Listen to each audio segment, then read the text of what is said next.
Media literacy, as the Oxford Languages Google definition states, is the ability to critically analyze stories presented in the mass media and to determine their accuracy and credibility. Unfortunately, as you dive deeper and deeper into the internet, a lot of random individuals, content creators, and high-profile influencers will throw around the purposefully misconstrued version of media literacy. They don't care about being accurate or credible, and will wantonly throw this false definition of media literacy at people and their critics as to sound smart or attempt to get them to shut up.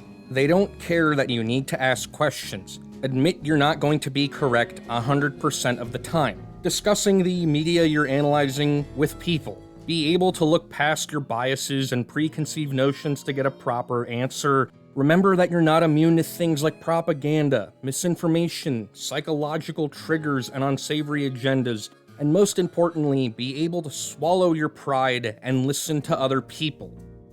I'm gonna just put it out there, I may not have all the answers, I am going to stumble and fall through all of this, but what I intend to do here is do my best to better your understanding of the media you consume. So grab a snack, and I'll do my best not to sound like a rambling lunatic as I talk about what I believe to be good media literacy. And as always, I'm Mr. J, wanting you to have a day.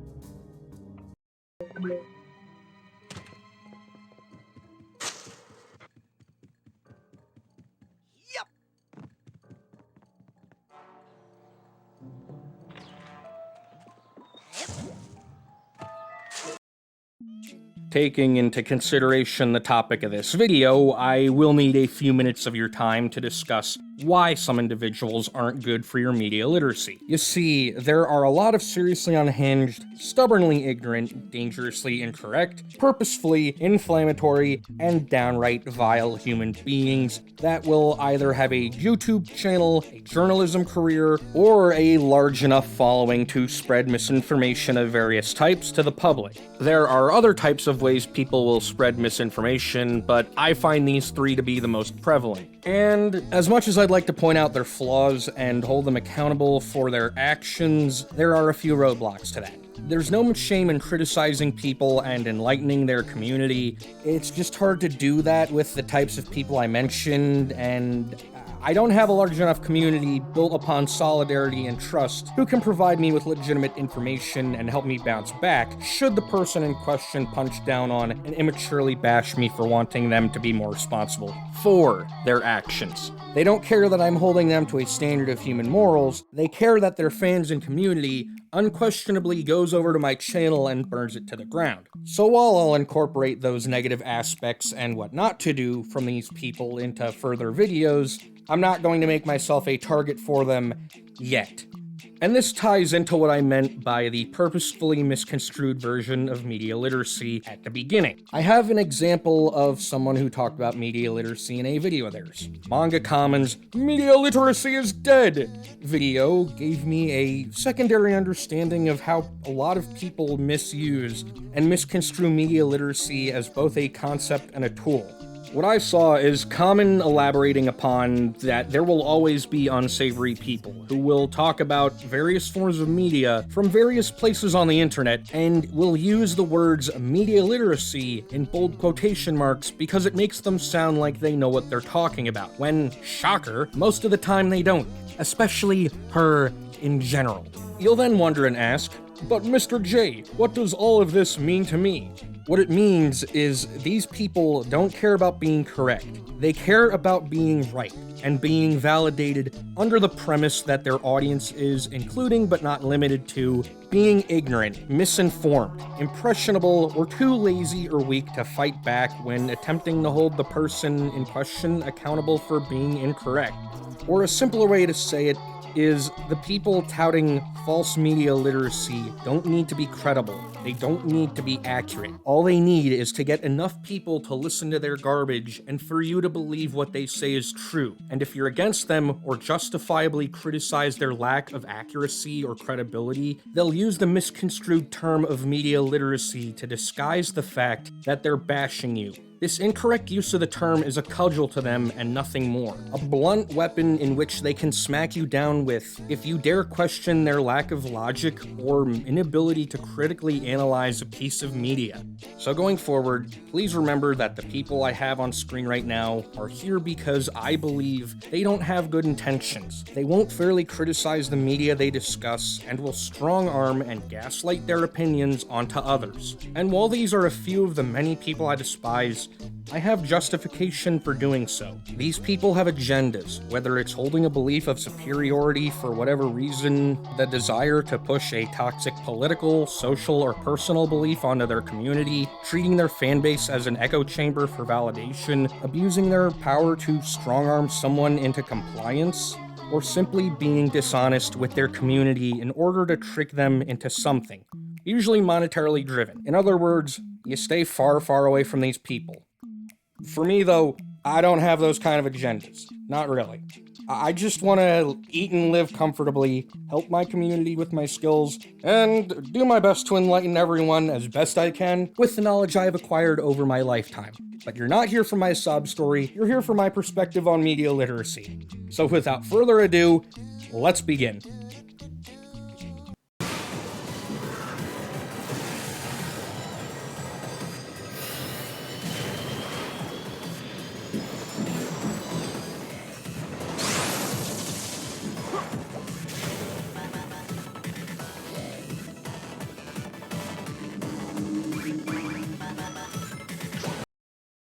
The most important part of media literacy, from what I've gathered, are the questions you ask yourself and the knowledge you acquire from other sources as you consume it. The second most important thing to remember is that all media that exists is not under a monolith. That much is obvious. Movies, games, television series, music, books, and quite literally everything else under the umbrella of entertainment aren't one and the same when compared. Also, for this video, use what I discuss here in some way, shape, or form, and apply it to music, books, and anything that isn't movies, TV series, or games, because while I have knowledge in musical and book-related topics, they are not my strong points. But back on topic, whether it's an objective or subjective matter, the thing you have to keep in mind is that there are going to be nuances to the piece of media you're looking into. What is the type of media you're consuming? Is it fiction or non-fiction? Does the media you have contain propaganda? Does it stereotype people? Attempts to spread misinformation or spin a false narrative? What are the constructive and meaningful things you can learn from the themes and messages presented? What are the negative and degrading things the media might contain? And is the media you're consuming something that will enrich your understanding of media and life, or to disengage from critical thinking? While those aren't all the questions I could ask, what you need to be able to do here is recognize the parallels in reality and ask yourself where the media came from. Does it come from a place of love or hate? Was the media in question created with the intention to deceive or shine truth on a topic? Was the media a labor of love, made by a person or a team who wanted to give you a worthwhile experience, or a mass-produced product engineered and focus-tested for zero risk by a corporate entity to jingle keys in front of the atrophied attention spans of children or to appeal to a wide audience for short-term monetary gain?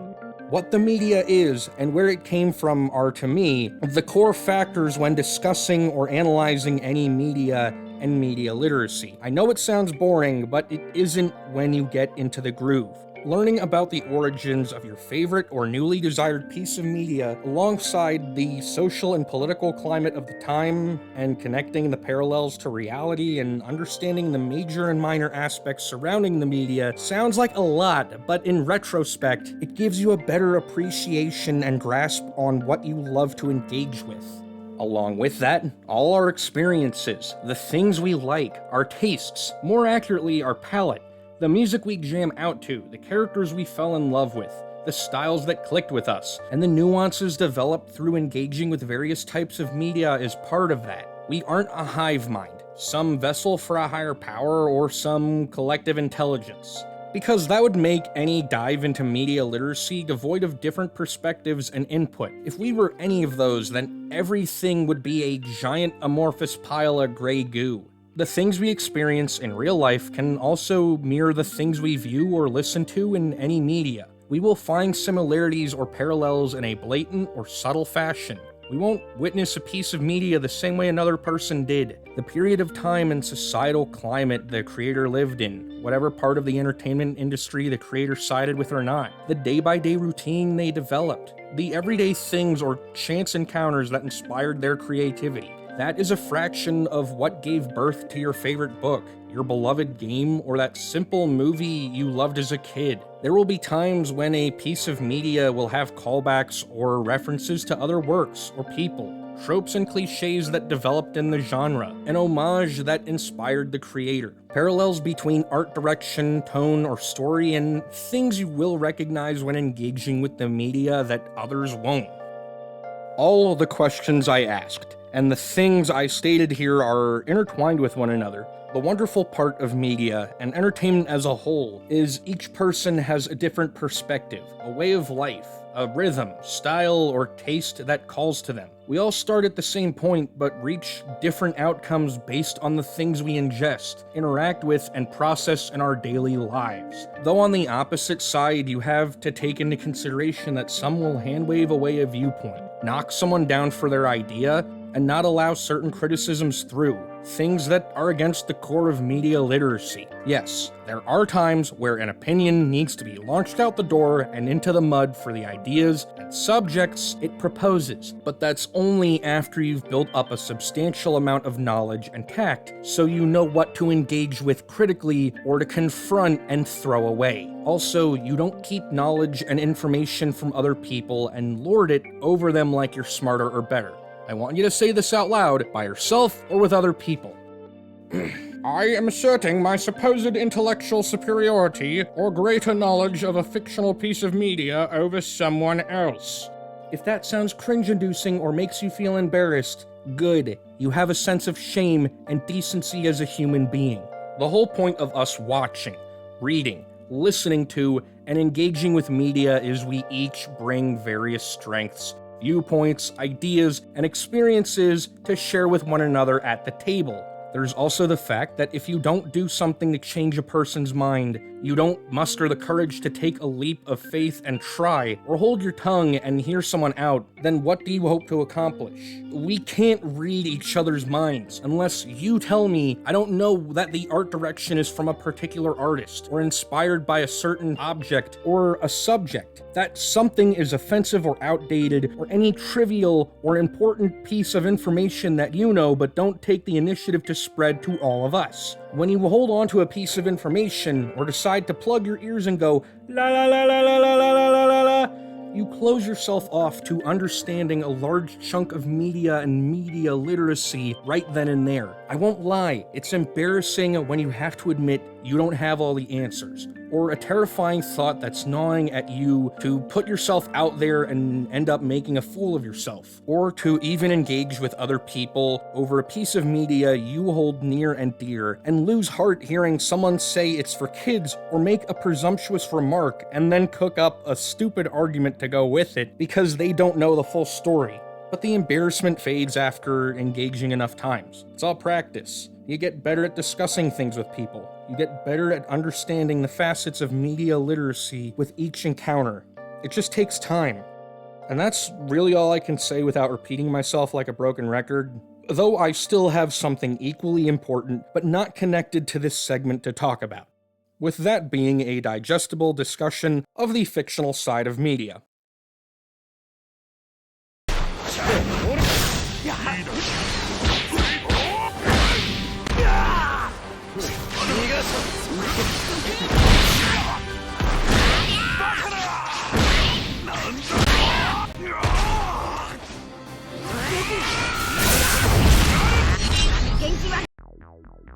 Understanding the worldly and real-life counterparts to a piece of media is important, but so is talking about and discussing the fictional and non-fictional realms we dive into.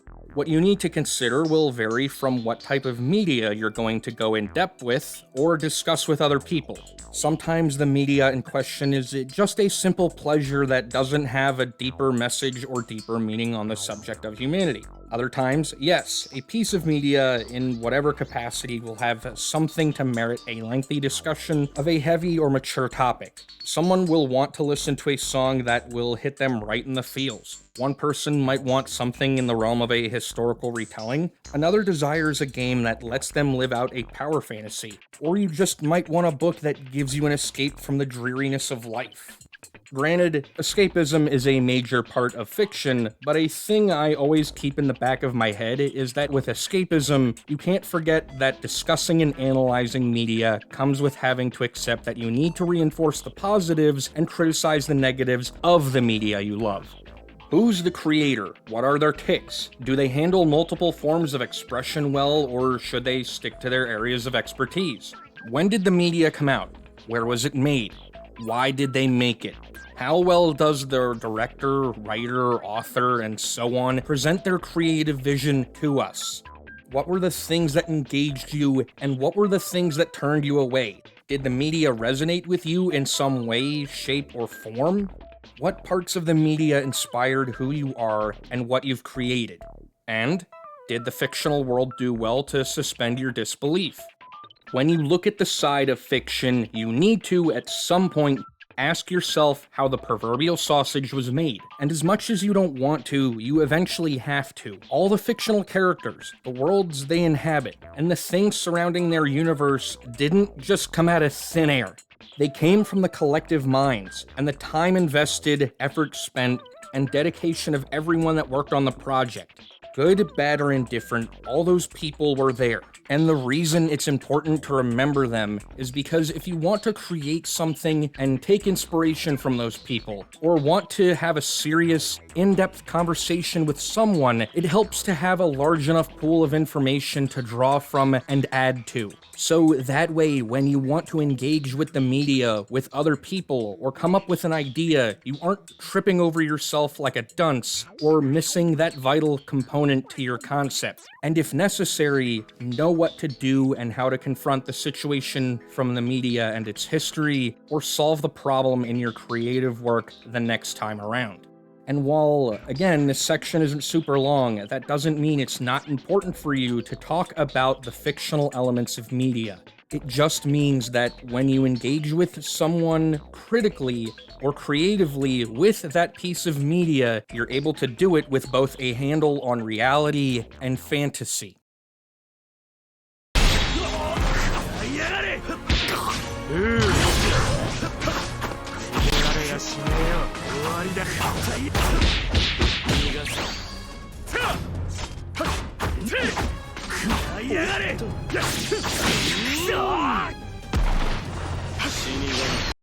As you could already guess, this video isn't a full, comprehensive dive or discussion into media literacy and each form of media that exists within the sphere of entertainment.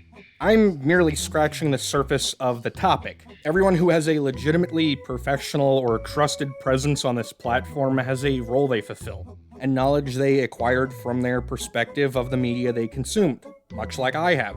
Some are better at talking about a franchise or studio. Others have an eagle eye for the art and art direction. Some know characters and their dichotomy and nuance best. The ones who know gaming and what makes or breaks a game. You have the guys who know music like the back of their hand. Another group who is great at picking apart the inner workings of the media being talked about, or simply expanding upon the history up until this point in time. And I won't lie to you, there is a lot to discuss when it comes to the technical and creative sides to media and everything that there is to dive into. There are going to be parts you love, parts you hate, parts you couldn't care less for, or parts that make you scratch your head in confusion. And to be honest, the most I can really do here is shine a light on what I perceive to be most important. I can't tell you a definitive answer because my answer was reached after spending a good amount of time thinking and asking questions to myself and others. I can only share with you the knowledge I have accumulated. A lot of people forget that certain YouTubers aren't the be-all, end-all when it comes to discussions of media and media literacy. You have to be the one to start drawing lines, realizing that certain content creators and people are bad influences to your mental growth and development as well. And while I can't do it all, and stop every bad influence out there, I want to help you to get better at discerning qualities of and critically analyzing media to the best of my abilities. As we're reaching the end, I do want to say this. I plan on making more projects with the subject of media literacy in mind. Granted, I will make them more cohesive and not haphazardly thrown together and throw as much in as I could into said video. For now, think of this as a jumping off point as you engage with media and media literacy. It isn't perfect, and I plan on refining the topics mentioned here in later projects, but I, like yourself, have to start somewhere, because if you don't, then when will you? The journey to better understanding media and enlighten yourself with media literacy is one you're not on alone. I and many other content creators and community members with a good head on their shoulders are there too. Granted, we're not all taking the same path as you, but are going towards the same direction. I want to do this because I'd rather try and fail at giving you guys a broader understanding of media than sit with my thumbs up my rear end and act like I can't do anything meaningful. If I can help guide you down the path of media literacy to the point where you can walk without me guiding you along every step of the way, then that's a win in my book. For now though, that's all I have for today, folks.